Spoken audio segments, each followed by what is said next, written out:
You got to prioritize mobility. Like ultimately that's the stuff that preserves an athlete's career a lot more. Like if you're 38 years old and still going strong in the NHL, God bless you. Like I don't really care what your back squat is. Yeah.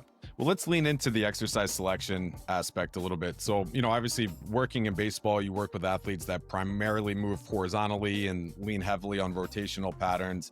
When it comes to their actual strength work, Eric, is that something that you account for in exercise selection, or are those types of patterns and force vectors more things that you try to integrate in things that fall in the speed and power bucket? Yeah, I think it's both. I think, warm up stuff, you're going to see athletes that are throwing med balls, using the 3D strap. They're chasing mobility drills, things like that to work on that. Whether that's chasing them through alignment, finding some posterior tilt of the pelvis to free up 10 degrees of IR, or even some manual therapy, or, banded joint distractions, any of those different things.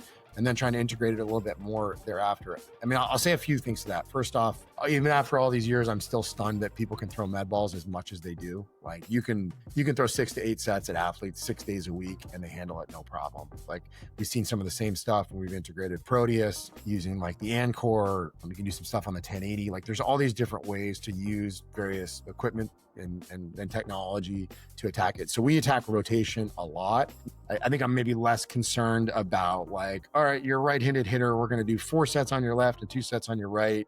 I think these things are probably better handled through other stuff. I think the force play drives a lot more of our interventions that might be a little bit more asymmetrical, along with our movement screens, stuff like that. But no, I think it can be a lot of different things. We might use it with complex training where, do some kind of heavy loading, and then you're doing a hiding for distance, and then a 4-pound rotational med ball scoop toss, something to that effect. So there's a lot of different ways to attack it.